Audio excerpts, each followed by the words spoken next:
Report: damning new timeline revealed in FBI and Ohr'S efforts to manufacture the Trump-Russia collusion. By Amy Moreno for TruthFeedNews.com. There's a new report from investigative journalist John Solomon that is blowing the lid off the Mueller witch hunt and shedding more light on the sinister timeline. Turns out DOJ official Bruce Ohr met with FBI officials in July of 2016 regarding the Russia probe, and he was promoted to do so from his friend Christopher Steele, who wrote the dirty dossier. From The Hill, July and August 2016, one day may be remembered as the infamous summer of Steele and Ohr. That's because new evidence shows former Associate Deputy Attorney General Bruce Ohr's efforts to influence the FBI's Russia probe on behalf of Donald Trump, despising British spy Christopher Steele, started much earlier than previously described. That's a very key factor here. For much of the past year, many in Congress have labored under the notion that Ohr, then number 4 Department of Justice DOJ official, began assisting the FBI's probe into Russian election collusion only after Trump won the 2016 election. Lawmakers' belief was rooted in reports showing Ohr's first documented interview with FBI agents occurred in November of 2016, and in testimony from Fusion GPS founder Glenn Simpson, who mentioned Ohr's involvement in the probe as starting after Thanksgiving 2016. But now, based on Ohr's own account in a closed-door congressional interview and other contemporaneous documents, congressional investigators have learned that Ohr made his first contact with the FBI about Trump-Russia collusion evidence in late July and early August 2016, and his approach was prompted by information he got from his friend, the former British intelligence agent Steele. The discovery is one of several key pieces of evidence emerging in recent weeks that explain how the FBI probe pivoted suddenly from looking at the conduct of Trump advisor George Papadopoulos to consuming a document now infamously known as the Steele dossier. The FBI formally opened the Trump campaign probe, codenamed Crossfire Hurricane, on July 31st, 2016, based on an Australian diplomat's claim that Papadopoulos, a young Trump campaign foreign policy aide, appeared to have prior knowledge that Russia had derogatory information it planned to release on Hillary Clinton. Agents feared Papadopoulos might be looking to create contacts in Moscow to gain access to that Clinton dirt. But multiple sources tell me the FBI soon received information now considered, quote, highly classified, that undercut the theory of the Papadopoulos case.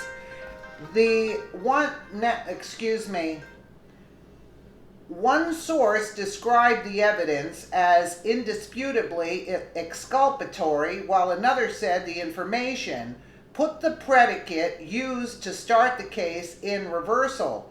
Whatever the nature of that classified evidence, the FBI's own account in court records shows agents suddenly seemed to lose a sense of urgency about the Papadopoulos allegations.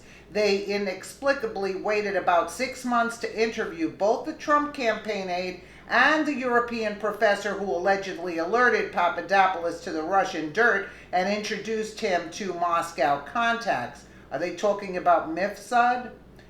Instead, agents pivoted more aggressively to a different set of allegations of Russian Trump collusion, those gathered by former British MI6 agent Steele, who at the time was working to dig up dirt on the GOP nominee as part of a Fusion GPS project funded by Hillary Clinton and the DNC.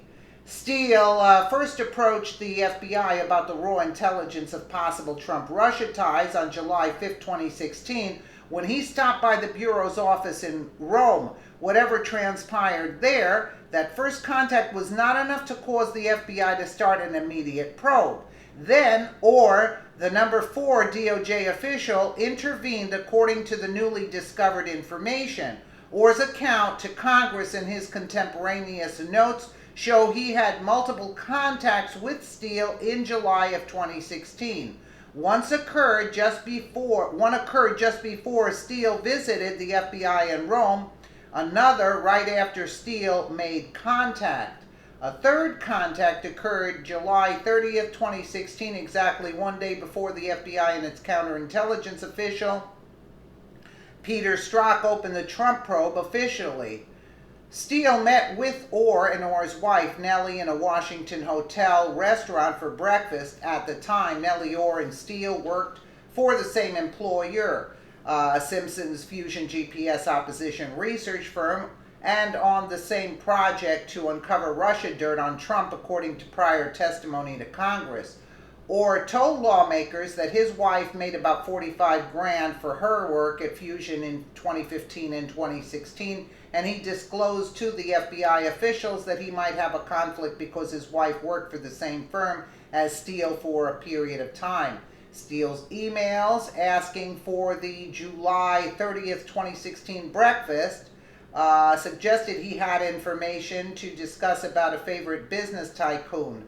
GOP investigators believe that could have been a reference to Trump, or has said he thinks the reference may have been to Russian billionaire Oleg Deripaska, a man both he and Steele hope to flip as a prosecution witness against the Trump presidential campaign chairman Paul Manafort. Congressional Democrats are more inclined to believe Ohr's description, but the differences in opinion really don't matter. That's because Ohr acknowledged to Congress that the July 30th, 2016 meeting involved a discussion about the allegations Steele had been gathering against Trump and Russia. More significantly, Ohr told Congress the information related by Steele that day so concerned him that it prompted him to reach out to the FBI and pass it along, even though he knew he had a conflict of interest given his wife's work for Fusion on the same project. According to my sources, Ohr called then FBI Deputy Director Andrew McCabe the same day as his Steele breakfast and met with McCabe and FBI lawyer Lisa Page on August 3rd to discuss the concerns about Trump-Russia collusion and that Steele had relayed. Ohr disclosed to lawmakers that he made another contact with the FBI on August 15, 2016, talking directly to Strzok. Within a month of Ohr passing along Steele's dirt, the FBI scheduled a follow-up meeting with the British intelligence operative, and the path was laid for the Steele dossier to support a Foreign Intelligence Surveillance Act FISA warrant to surveil Trump campaign aide Carter Page. Just as important, Ohr told Congress he understood Steele's information to be raw and uncorroborated hearsay, the sort of information that isn't admissible in court, and he told FBI agents that Steele appeared to be motivated by a desperate desire to keep Trump from becoming president. There is now growing confidence that the FBI's sudden pivot from Papadopoulos to Steele was driven by several individuals, all with serious political baggage. Page and Strzok exchanged text messages about their desire to stop Trump from becoming president. Steele admitted he was desperate to keep Trump from the presidency. Ohr's wife worked for the firm hired by Clinton to find dirt on Trump, and McCabe's wife was a Democratic candidate in Virginia whose campaign got hundreds of thousands of dollars of electioneering help from Clinton's ally and former Virginia Governor Terry McAuliffe. Ohr's new account could be potentially explosive, both for Republicans trying to make the case that the FBI engaged in misconduct in investigating Trump, and for the DOJ Inspector General's probe into whether the FBI misled a federal court in seeking the Trump campaign warrants. I mean, all of this just to see if the FBI misled The courts, come on. We already know the FBI misled the courts. Far more investigation needs to be done to resolve what happened, but there are now more serious questions about the FBI's conduct, thanks to Ohr'S candor. For starters, why did the FBI allow Ohr to participate in the Steele matter when there was a known conflict with his wife's employment? And did they ever disclose that conflict to the court? Of course not, and they allowed it because they hate Trump. They want to get him out. So why did the FBI fail to disclose to the court that Steele was being paid by Democrats to help defeat Trump, or that Steele himself was desperate to stop Trump because they were all in on it? How about that? Did agents misrepresent hearsay evidence as corroborated intelligence? Of course they did. And should the FBI have shut down the probe? It should have never been started to begin with. After the original predicate about Papadopoulos was called into question, rather than pivoting to Steele, especially since two key bureau employees involved in it, Strzok and Page had their own expressed desire to keep Trump from winning the presidency. The answers to these questions are essential to the American public and its ability to continue to trust the very important work of the FBI and DOJ and the larger intelligence community. Listen, the top echelons of the FBI and DOJ and intelligence community, you got it. They're all in on it, and they're all corrupt. You have to prosecute Brennan, Clapper, Obama, Hillary, all of them, and Comey, Rosenstein, McCabe, and the rest of the gang. I thought they were going to give us a date that it's the whole investigation. Why do they keep, like, they don't come out with this information? Because it's key. If it started before July 31st, 2016, the investigation on all of this, if it started before July 31st, it nullifies everything that the Mueller investigation and everything. And the thing is that, look, I don't understand why it's taken them so long. Get the paperwork, get the dates on them, and start prosecuting. That's basically what I have to say about it, and I'm more than sure everybody else will agree with me here. Because enough is enough with, did they not? Of course, it's obvious what they did. Why is it taking so long? I mean, here they're running up a $22 million investigation by Mueller, and by now it should be like 23, 24 million.